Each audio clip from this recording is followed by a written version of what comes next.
Here in America, work is in trouble. We've offshored our manufacturing, sent away good jobs, and lost so much ability to make things. American Giant is a company that's pushing back against this tide. They make high-quality clothing, sweatshirts, jeans, dresses, jackets, and so much more right here in the USA. Visit American-Giant.com and get 20% off your first order when you use code STAPLE20 at checkout. That's 20% off your first order at American-Giant.com. Promo code STAPLE20.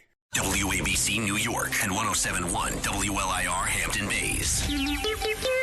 It's the 77 WABC News Hour. Talking the news with Noah Layden. All the news you need to know with Joe Nolan, traffic, Justin Ellick, sports. And now, Talking the news with Noah on 77 WABC. Good morning. It is Liz Radabali here on the 5 o'clock news hour for Noam Layden this Wednesday, February 19th. Before we get into the top stories of the day, your forecast from the 77 WABC Weather Center. Today it's going to be sunny with a high of 29 tonight, mostly clear with a low of 17 tomorrow. Clouds come out, high of 28, and Friday sun comes back, high of 32. If you're heading out the door right now, over in Paterson, New Jersey, 14 and clear.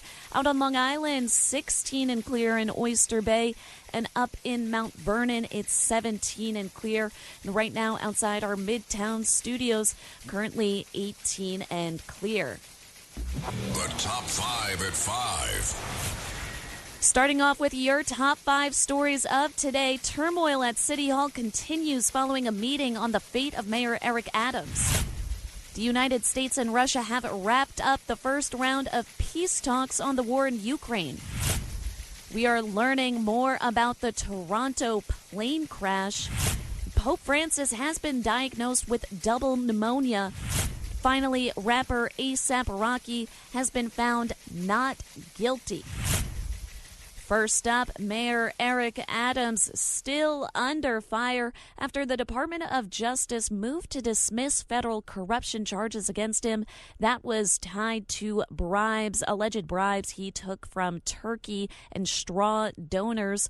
That resulted in a wave of resignations. First up was the former acting U.S. Attorney Danielle Sassoon, who stepped down following the order from the Justice Department. Sassoon was a former clerk to late Supreme Court Justice Scalia and was notably not the attorney that first presented the case against the mayor. That was former Southern District U.S. Attorney Damian Williams. Sassoon claimed in her letter of resignation that she was present at a meeting with Adams's attorney and acting Attorney General Emile Beauvais. She said in that meeting the two parties both urged what was essentially a quid pro quo deal, seeing to that Adams will help the White House with their immigration crackdown, and in return the mayor's legal problems will disappear. Lawyers for Adams denied any sort of deal. However, in a letter to Beauvais, Alex Spiro, a lawyer for Adams, threatened that if Adams was taken out of office, he would be replaced by public advocate Jumaane Williams, a, quote, frequent outspoken critic of Mayor Adams's desire to protect New Yorkers by combating the migrant crisis. Then half of the top deputies to the mayor resigned on Monday night. While the deputies did not disclose the exact reasons behind their departures, they referenced the extraordinary events of the last few weeks. So you don't need to be a super mega genius to deduce. They're alluding to those accusations that the mayor was involved in a quid pro quo deal with the Trump White House. The idea is that Adams is now making certain concessions on the city's sanctuary laws and has started collaborating with border czar Tom Homan, and that cooperation is what encouraged the Trump Justice Department to dismiss the charges against Adams. Now, a federal judge is calling for a court hearing on the charge dismissal, whether it was in the best interest of the public. That's set for today at 2 in the afternoon. Russia and the U.S. both seem to agree that the war in Ukraine must come to an end. The two countries have started to agree working on an end to that conflict. It's gone on for nearly 3 years. Secretary of State Marco Rubio told the Associated Press they came to terms specifically on 3 goals: restore staffing at embassies in D.C. and Moscow, 2, create a high-level team to continue carrying out these peace talks, and 3, finally, looking into how to strengthen the relationship and economic cooperation between the two nations. Sergei Lavrov, Rubio's Russian counterpart, was also part of the talks and says these discussions are simply the beginning and more work must be done. No Ukrainian officials were there at the talks as the country continues losing ground in the conflict.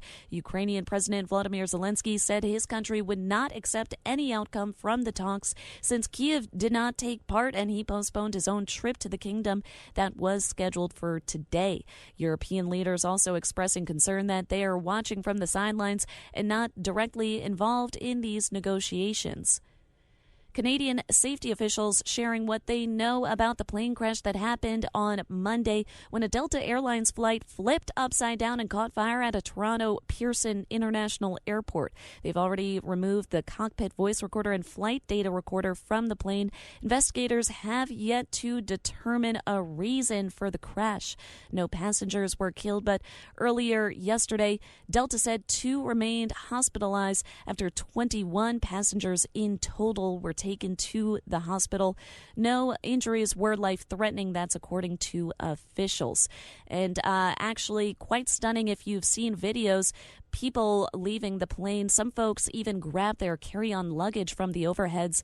They are like this crash is already too much of a headache, so they don't want to replace their things. People don't really no official word on what's caused that crash. The plane was still on the runway as investigators continuing to scope out the scene. Pope Francis has developed pneumonia in both lungs. The Vatican made the announcement yesterday after new tests showed a further complication in the condition of the 88-year-old pontiff, raising concerns over his health. And finally, A$AP Rocky celebrating after being handed a not guilty verdict at his assault trial yesterday. The jury acquitted the rapper, who was accused of firing a semi-automatic handgun at his former friend and fellow A$AP mob member A$AP Relly in an altercation back in November of 2021, of the 2 charges, felony assault with a semi-automatic firearm. After the first verdict was read, Rocky immediately jumped over in the stands to hug his mother, sister, and partner, Rihanna. He also told the jury, "Thank you for saving my life. Thank you for making the right decision." The fashion killer rapper 36 turned down a plea deal from prosecutors and opted for a jury trial instead of pleading guilty to one of 2 felony charges of assault with a semi-automatic firearm. He was facing up to 24 years in prison if found guilty. Troubles continue for Mayor Eric Adams. As we mentioned at the top of the hour, New York Governor Kathy Hochul met with leaders of the city yesterday. This coming as Mayor Adams continues to face problems over his corruption case that just won't really go away. Earlier this week, 4 deputy mayors resigned following a directive from the DOJ to drop the federal charges against the mayor. Reverend Al Sharpton says that it would have been better look for Adams if he was simply pardoned by President Trump. We are in this position because President Trump, who pardoned people that were videotaped physically assaulting people on January 6th, if he really felt that Eric Adams had become a subject to a political vendetta, which is what his defense is, then why didn't he pardon him? Now make it clear, I'm not asking for a pardon. I'm talking about the inconsistency that led to this. The only reason that we are late facing a court hearing tomorrow, and the only reason that the governor has to make a decision to do something or not do something that has not been done in 235 years is because there was a double standard used on Eric Adams' case, that those that he claims he believed were victims. I do not believe that he should have gotten a pardon. But I believe that Donald Trump has been inconsistent. Having said that, the governor said to me that she's going to see what the judge decides tomorrow and keep deliberating with other leaders. My feeling is that the faith of the city people have been shaken, and there needs to be a resolve, but at the same time we must protect the law and not establish a precedent that could come back to haunt us. Rev Sharpton spoke a bit about his meeting with Governor Hochul, but was pretty tight-lipped about what he thinks should happen next. Again, this is not about a friendship. This is about, I'm going to stand up for what I believe. I've had friends that I campaigned against in office. This is about what is right and what's going to be a precedent. Reverend, if the charges are dropped, do you think that the governor could still seek the mayor's removal, even if the charges are dropped tomorrow? Again, I just said that there are two ways, I understand, whether or not there's a crime or whether there's enough of an outcry of the city or a given city that you've lost the public trust. And the question is, if there's no crime and you go to public trust, how do we gauge the public trust? Reverend, she could ask him to resign. Should she do that? You should ask her that. What do you think? What I thought, I told the governor. Again, this is... So he won't really tell us what he thinks. In the latest developments, the federal judge overseeing the criminal case against Adams ordered the mayor and federal prosecutors to appear in court today to discuss that dismissal. U.S. District Judge Dale Ho wrote in an order yesterday that Adams, his lawyers, and prosecutors should be prepared to discuss prosecutors' rationale for seeking to dismiss the case, the reasons for Adams' agreement to do so, and the procedure for resolving the motion. Some legal experts think the judge has limited power to resist the dismissal, but others believe he could refuse to allow those charges to be dropped. The advocacy group Common Cause has asked Ho to appoint a special prosecutor to take over that case. The effort to drop the case initiated with a top Justice Department official, Emil Bove, who last week directed the Manhattan U.S. Attorney's Office to seek a dismissal of the charges against Adams, a Democrat. Bove wrote in a memo to the office that the case has improperly interfered with the mayor's re-election campaign and could hurt his ability to support Trump's immigration agenda. Bove also wrote that the decision wasn't based on the strength of the evidence or on the legal theories underpinning the case. Bove's order to abandon the case triggered a wave of resignations from lawyers in the U.S. Attorney's Office and at the Justice Department in Washington. Danielle Sassoon, the acting U.S. Attorney in Manhattan, alleged that Bove and Adams appeared to have been engaged in an improper deal. Adams and his lawyers have repeatedly denied a quid pro quo, but in a letter dated on February 3rd, his lawyers wrote that if Mayor Adams is removed from office, he would be replaced at least temporarily by public advocate Jumaane Williams, a frequent outspoken critic of Mayor Adams' desire to protect New Yorkers by combating the migrant crisis. 4 deputy mayors resigned in the wake of the dismissal. Adams has already replaced one Kaz Daughtry, a deputy police commissioner known for his combative social media presence and his close relationship with the mayor. Daughtry replaces Chauncey Parker as deputy mayor for public safety. That's according to 2 people familiar with the matter. And Adams's rivals in the June primary also voicing their concern. Former city comptroller Scott Stringer says he knows it's not an easy decision whether to remove Adams from office and that it's likely fraught with politics. And a lot of criticism, whatever she does. But I believe in her, and I believe in this city. And it is time to tell Eric Adams, you gotta go. 77 WABC News. Time is 5:15. Time to head over to the sports desk with Justin Ellick. Good morning, Justin. Good morning, Liz. Thank you very, very much. Start here in the NBA regular season. League play returns today with the lone game being the Hornets against the Lakers out in Los Angeles. The Knicks will be back at it tomorrow night at MSG, welcoming in the Chicago Bulls while the Nets get their second half underway. At home in Brooklyn, getting set to host the Cleveland Cavaliers. On the collegiate hardwood, number 10, St. John's, 22-4 on the year, 13-2 in first place in the Big East. They return to the court on the road against DePaul, getting set for a 9 p.m. tip-off tonight.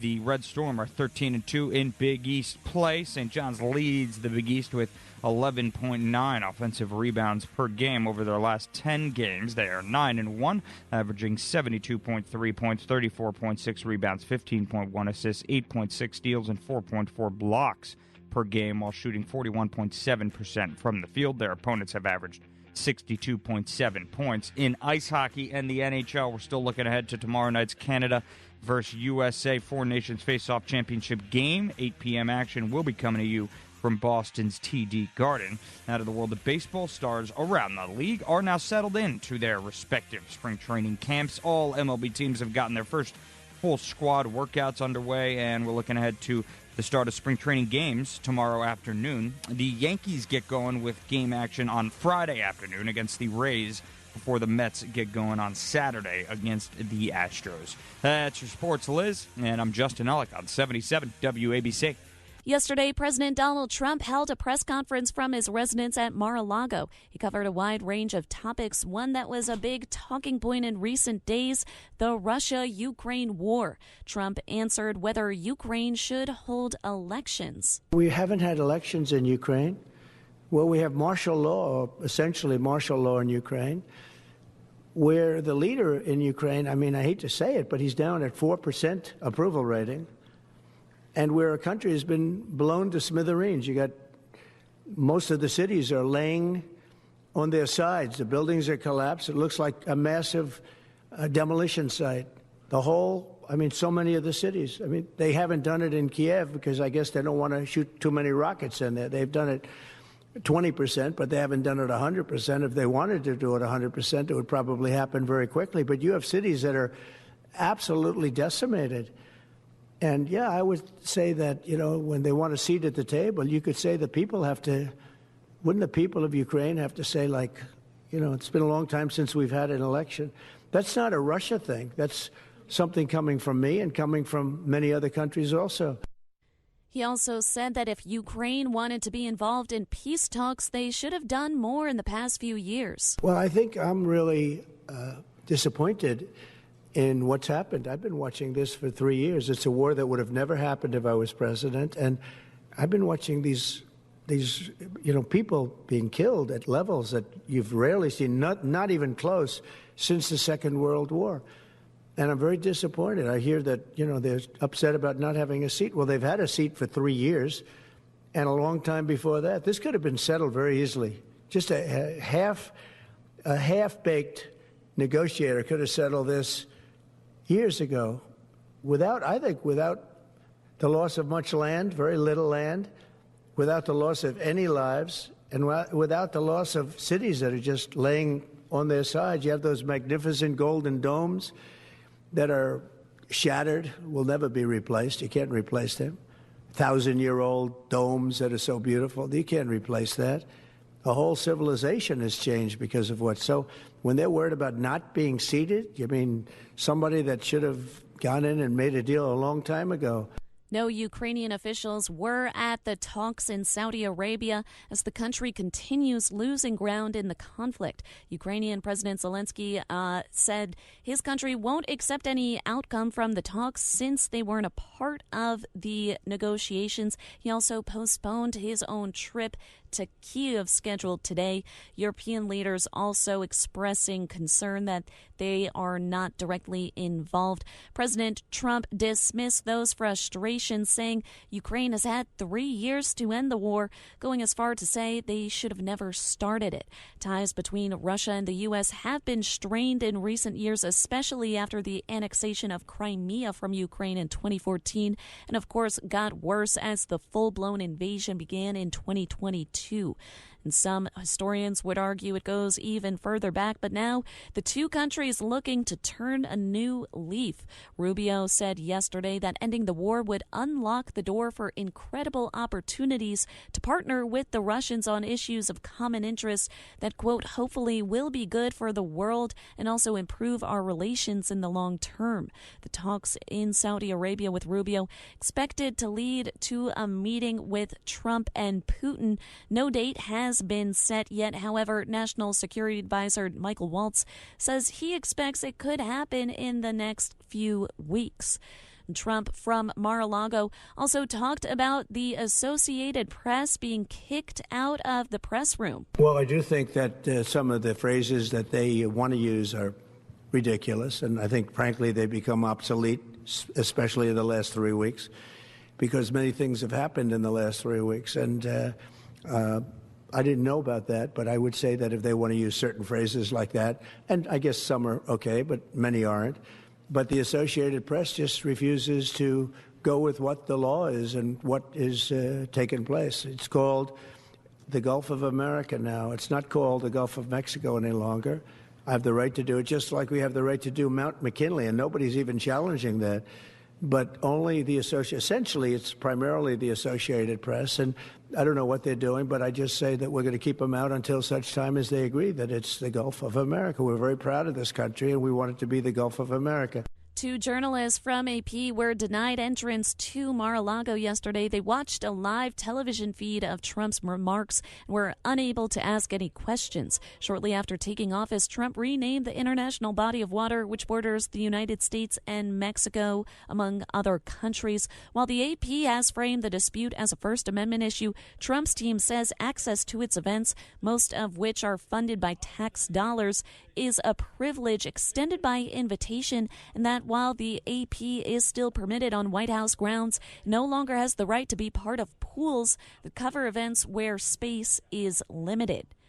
Trump talked about his right-hand man, Elon Musk, head of the Department of Government Efficiency, denied any allegations that he has conflict of interest. Doge and SpaceX employees are now working directly at the Federal Aviation Administration and the Defense Department, agencies that have billions of dollars in contracts with Musk's companies or that directly regulate his companies. How is that not a conflict of interest? Well, I mean, I'm just hearing about it, and if there is, and he told me before I told him, but obviously I will not let there be any conflict of interest. He's done an amazing job. They've revealed, in fact, he's going to be on tonight, a big show called Sean Hannity at 9 o'clock, and he's on and I'm on, and we talk about a lot of different things. And any conflicts, I told Elon, any conflicts, you can't have anything to do with that. So anything to do with possibly even space, we won't let Elon partake in that. Trump also talked about Social Security, which has come under fire following a deep dive by Doge. Social Security numbers, I said, wow, that's really something. So we have, let's just go above 100 years old. We have millions and millions of people over 100 years old. Everybody knows that's not so. We have a very corrupt country, and it's a sad thing to say, but we're figuring it out. Now, the good thing about Social Security and what I read is if you take all of those numbers off, because they're obviously fraudulent or incompetent, but if you take all of those millions of people off Social Security, all of a sudden we have a very powerful Social Security with people that are 80 and 70 and 90, but not 200 years old. So it's a very positive thing. The acting head of the Social Security Administration is stepping down. Michelle King was named to the position just last month after working for the agency for over 30 years. It comes after King refused a request from Elon Musk's Department of Government Efficiency to access sensitive government records at her agency. A White House spokesperson laid out the plan for who will take over for King. He said President Trump has nominated Fiserv CEO Frank Bisingiano to head the agency, but meantime, the agency will be led by career Social Security anti-fraud expert as the acting commissioner. And a federal judge is temporarily halting the firing of 11 intelligence officers. Those officers who work for the CIA and other intelligence agencies have been told to resign or face immediate firing due to their temporary assignments working on DEI programs. And then yesterday, a judge ordered the officers not to be fired for at least the next 5 days. A U.S. appeals court is blocking the Biden administration's student loan forgiveness program. Yesterday, the 8th U.S. Circuit Court of Appeals ruled in favor of a coalition of GOP states that challenged the Saving on a Valuable Education plan. The states argued President Biden did not have the authority to institute the plan in the first place. The SAVE plan reduced monthly payments for those repaying their student loans and allowed for quicker debt erasure for qualifying borrowers. The ruling is expected to increase monthly payments for millions of Americans who do have student loan debt. 77 WABC News Time is 5:30. I'm Liz Radabali filling in for Noam Layden. More news when we get back on the 5 o'clock hour here on 77 WABC. It's the 77 WABC News Hour. Talking the news with Noam Layden. All the news you need to know with Joe Nolan, traffic, Justin Ellick, sports. And now, Talking the news with Noam on 77 WABC. It is not Noam Layden, it's Liz Radabali here on the 5 o'clock news hour this February 19th.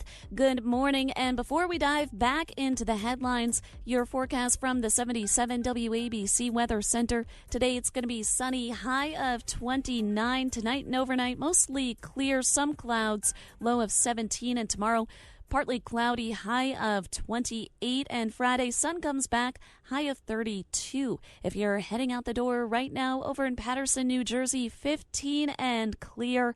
Oyster Bay, Long Island is 17 and clear.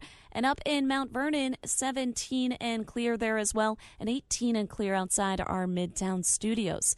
In some local news, New York City Mayor Eric Adams stirred up some more controversy earlier this week when he invoked Adolf Hitler's book while defending himself against calls to resign. You know, I remember listening to some of Dr. King's teaching, and he talked about the book Mein Kampf, and he indicated if you tell a lie long enough, loud enough, people would tend to believe it's true. And that's what you're seeing right now, modern-day Mein Kampf. Mayor Adams spoke at an event in Brooklyn as 4 deputy New York City mayors announced their resignations over the Justice Department's controversial decision to dismiss federal corruption charges against the mayor. In the future, uncertain for Adams as pressure from fellow Democrats mounts for Adams to resign. The public is weighing in. If he's not living up to our expectation, then we don't need him anymore. He should go. All the corruption, all that, Why would you keep somebody, that is corrupt in power, At this point, they're going to do whatever they want anyway. Comes among those 4 resignations, and also Governor Gov Hochul holding a meeting yesterday with key leaders in the city. I still think the Department of Justice should do their job. If there's something there, then it should be pursued, but I think he should stay. I think he has to stay. I'd just like to see it play out. I also feel like we've elected somebody, you don't get rid of them by all of these constant skirmishes. Meantime, a federal judge is demanding the Department of Justice and Adams' lawyers attend a hearing today at 2 o'clock regarding the dismissal of those charges. Adams' rivals in the June primary also voicing their concern. Former City Comptroller Scott Stringer says he knows it's not an easy decision for Governor Hochul whether to remove Adams from office. And a lot of criticism, whatever she does.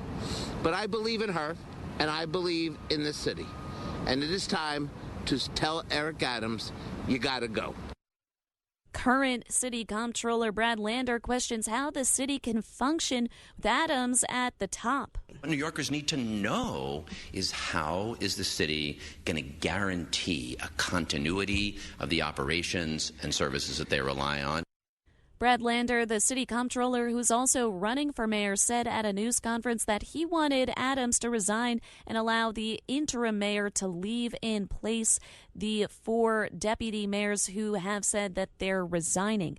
State Senator Zellner Myrie, also running for mayor, posted on X or Twitter that it's no surprise that dedicated public servants want no part of Adams' crooked deal with President Trump, and says New Yorkers will continue to suffer until Adams is gone.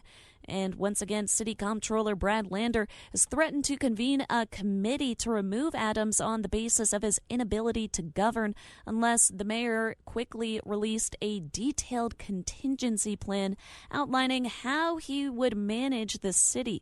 The city charter also provides for such a committee in case of a mayor who may be unable to serve. And as New York Governor Kathy Hochul weighs whether to remove Adams from office, AP Votecast shows that many New York voters in last year's election were already on board with the move. About 2/3 of city voters in November's election said at the time they would approve of Hochul removing Adams, and most had an unfavorable view of the Democratic mayor. That's according to AP Votecast, a survey of more than 4,000 New York voters and 120,000 voters nationwide. About 1,700 of those New York voters resided in the city. Continuing our talks on the mayor, the big local story here. Even before the order from the top Justice Department officials to drop charges against Adams, he wasn't broadly popular among voters. Just over half of city voters had a very or somewhat unfavorable view of Adams in November, and about 1/3 viewed him unfavorably.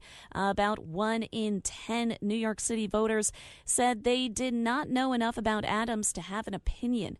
In the state as a whole, Adams was not as well known. About 1/3 of New York State voters living outside the city said they didn't know enough about Adams to give an opinion, but those with one were about 3 times as likely to have a negative view rather than a positive one. A New York police officer is recovering from a bullet wound after getting shot by a barricaded suspect in Lower Manhattan. James Flippin has the story. Cops say a group of officers were executing a search warrant around 5 o'clock a.m. at the Vladek houses on the Lower East Side. They say the suspect, Edwin Rivera, a career criminal out on parole, shot at officers, then barricaded himself inside the apartment. About 3 hours into the standoff, officers attempted to move a couch that was up against the door. That's when the suspect shot the officer allegedly in the shoulder. Officers returned fire, shooting Rivera, who's now in the hospital. James Flippin for 77 WABC News.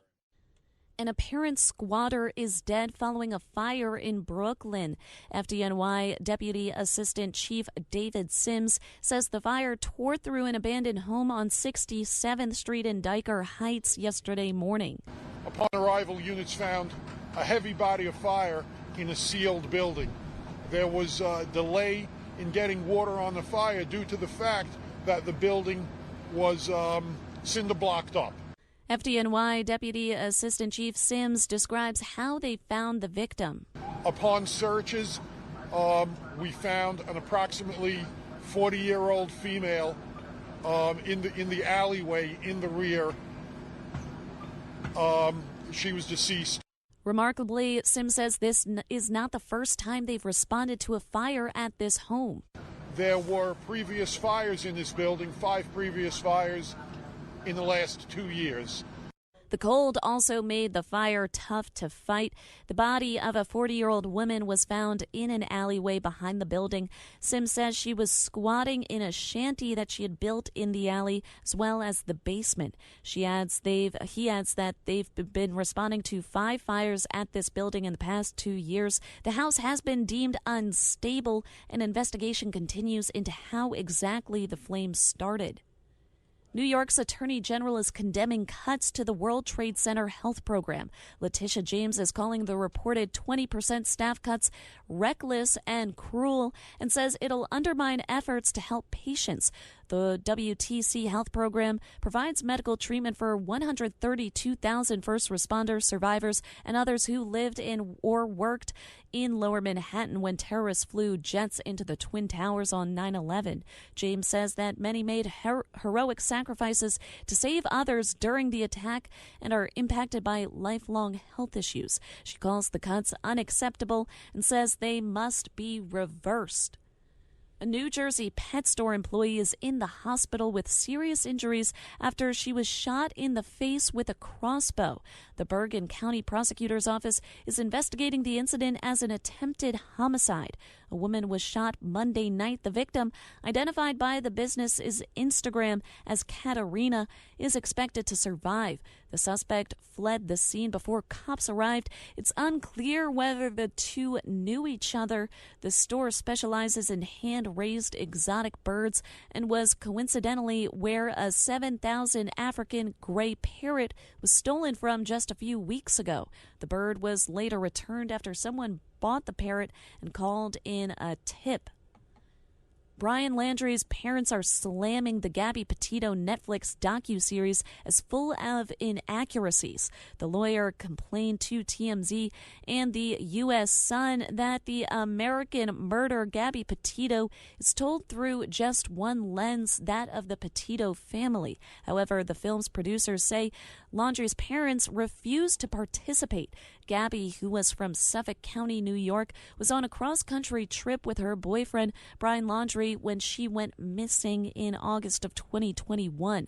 Her boyfriend, who was 23, returned home to Florida to his parents' house and then disappeared with Gabby's body, not found until a month later in Wyoming. His skeletal remains were found in a Sarasota creek, with the FBI determining that Landry was responsible for Petito's death because a confession was written in his notebook before he took his own life.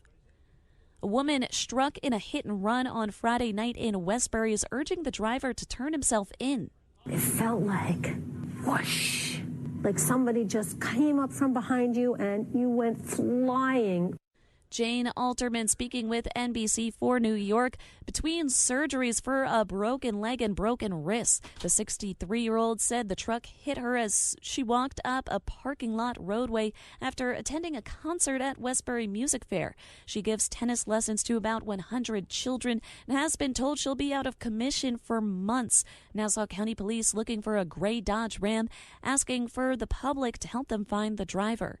77 WABC News Time, 5:45. Time for a check on the sports. What's going on in the sports world? Justin Ellick. Oh, thank you, Liz. I got that all for you. Not much, to be honest with you, last night, but we got a lot to look forward to. In the NBA, that's where we'll start. Regular season league play does return today, with the lone game being the Hornets against the Lakers out in L.A. The Knicks will be back at it tomorrow night at MSG, welcoming in the Chicago Bulls, while the Nets get their second half underway at home in Brooklyn, getting set to host the Cleveland Cavaliers. On the collegiate hardwood, number 10 St. John's, they're 22-4 overall, 13-2, and first place in the Big East. They return to the court on the road against DePaul, getting set for a 9 p.m. tip-off tonight. St. John's leads the Big East with 11.9 offensive rebounds per game over their last 10 games. They're 9-1, averaging 72.3 points, 34.6 rebounds, 15.1 assists, 8.6 steals, and 4.4 blocks per game, while shooting 41.7% from the field. Their opponents have averaged 62.7 points. In ice hockey and the NHL, we're still looking ahead to tomorrow night's Canada versus USA Four Nations Face-Off Championship game. 8 p.m. action will be coming at you from Boston's TD Garden. Out of the world of baseball, stars around the league are now settled into their respective spring training camps. All MLB teams have gotten their first full squad workouts underway, and we're looking ahead to the start of spring training games tomorrow afternoon already. The Yankees get going with game action on Friday afternoon against the Rays before the Mets get underway on Saturday against the Astros. That's your sports, Liz, and I'm Justin Ellick on 77 WABC. Back to some more local state news. Hundreds of state correction officers at more than 24 upstate prisons went on a wildcat strike yesterday, forcing Governor Kathy Hochul to prepare deploying members of the National Guard. to replace them if that walkout extends into today. Officers picketed outside 25 facilities as of yesterday afternoon, according to media reports and Thomas Maley, a spokesperson for the New York State Department of Corrections and Community Supervision. The walkout comes as multiple state corrections officers are expected to be criminally charged in their roles for the fatal beating of a handcuffed detainee back on December 10th. In a beating caught on body cameras, Robert Brooks, 43 years old, was kicked and punched by guards who held him down on a medical bed at the Marcy Correctional Facility in Oneida County, New York. Attorney General Letitia James on December 27th released the footage of 4 officers at the scene who didn't realize the cameras were recording. At least 3 sergeants and a nurse were also present during the beatdown. Public employees are barred from striking under the state's Taylor Law. The New York State Correction Officers Benevolent Association has not formally endorsed the strike and making it a wildcat strike when a worker action is not supported by a union. Yesterday, Hochul demanded the officers immediately end the walkout. We will not allow these individuals to jeopardize the safety of their colleagues, incarcerated people, and the residents of communities surrounding our correctional facilities. That was the governor in a statement. She said the state will begin to take appropriate disciplinary action as necessary if the strike doesn't stop. The labor dispute comes on the heels of the head prison system earlier this month asking his top deputies to come up with a broad plan to deal with the ongoing staff shortages. In a February 10th memo, Danielle Martiroscalo said that he ordered superintendents to redefine how they operate with fewer officers, noting that 70% of our original staffing model is the new 100%. Citing the Brooks death, criminal justice reformers and some state lawmakers have called for a total overhaul of the long-maligned state prison system. In her latest proposed budget, Hochul has earmarked $400 million to install security cameras across all prisons. As Pope Francis battles pneumonia in both lungs, Catholics stopped by St. Patrick's Cathedral to keep him in their prayers. New Yorkers told Spectrum One about the pontiff and how much he means. I love him. I just pray, he's 88, he's old, and we just pray for him, and whatever needs to happen will happen at the right time. We were a little shocked to hear the news. My husband informed me. I couldn't believe it. Bishop Robert Brennan of the Brooklyn Diocese spoke about this moment and reflected on his time meeting the Pope. We are united in prayer. It's exactly what the Pope asks us to do all the time. He never finishes greeting a group of people. He never finishes greeting the whole world without saying, please pray for me. My recollection is the effect that he has on people. There was just such an exuberance in the air. The 88-year-old pontiff has been in the hospital since Friday after his battle with bronchitis got worse. The Vatican says tests and x-rays show a complex clinical picture and did not elaborate how long the Pope may be in the hospital. 2025 is the Jubilee year in the Catholic Church, marking the incarnation of Jesus Christ. Vatican officials say despite his health setbacks, the Pope is in good spirits. New York's top court has upheld the constitutionality of New York State's new ethics commission, delivering a blow to former Governor Andrew Cuomo as he considers a run for mayor. Cuomo had challenged the commission after it launched a probe into his $5 million deal to write a memoir on COVID. He won in 2 lower courts, but the Court of Appeals sided with the state in a split 4-3 decision. The decision means the Commission on Ethics and Lobbying in Government can resume its investigation into Cuomo. A predecessor ethics commission had concluded that the ex-governor improperly used state resources as he wrote American Crisis Leadership Lessons from the COVID-19 Pandemic in 2020. It attempted to force Cuomo to repay the $5.1 million he earned from the deal. As litigation over the deal continued, the commission was replaced by the Commission on Ethics and lobbying in government. Cuomo brought this suit once his new entity picked up where the predecessor left off. Yesterday's decision likely means there will be a new probe that could take a few months. It's not clear whether Cuomo would have enough money to pay it. All of his initial $3.12 million payout went to taxes and expenses and a $500,000 donation to the United Way, a $1 million trust for his daughters. That's according to his final financial disclosure form before he left office. The decision is a victory for Governor Kathy Hochul. She pushed to create the commission after criticism that prior entities were not sufficiently independent from the governor, despite skepticism that some parts of its structure, such as a board of law school deans, is responsible for approving any nominees. The decision was also hailed by Attorney General Letitia James. She said in a statement, the public deserves to have faith in their elected officials, and that requires a strong, independent ethics watchdog. In New York, we value the rule of law, and my office will always work to ensure our laws are defended, no matter who attempts to sidestep or ignore them.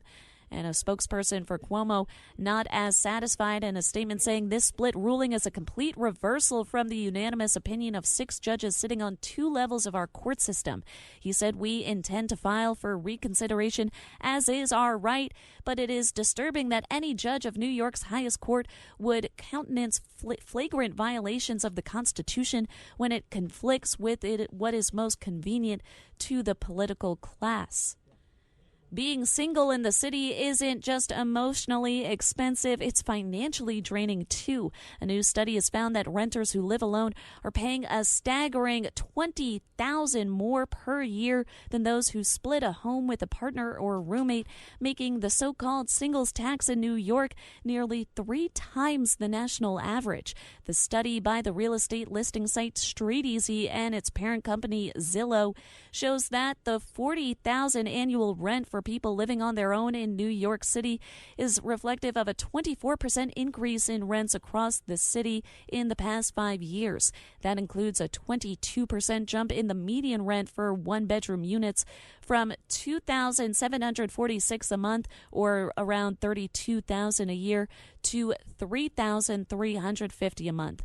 The $20,000 singles tax, the additional cost a person pays for their solo space rather than cohabiting with another person, is nearly 3 times the national average, which is around $7,500. All 5 boroughs had single taxes way higher than the national average, Manhattan leading the way with $25,000 for an annual total rent of $50,000, followed by Brooklyn at $18,000 with an annual total of $36,000, and Queens $15,000, and then the Bronx also around $15,000.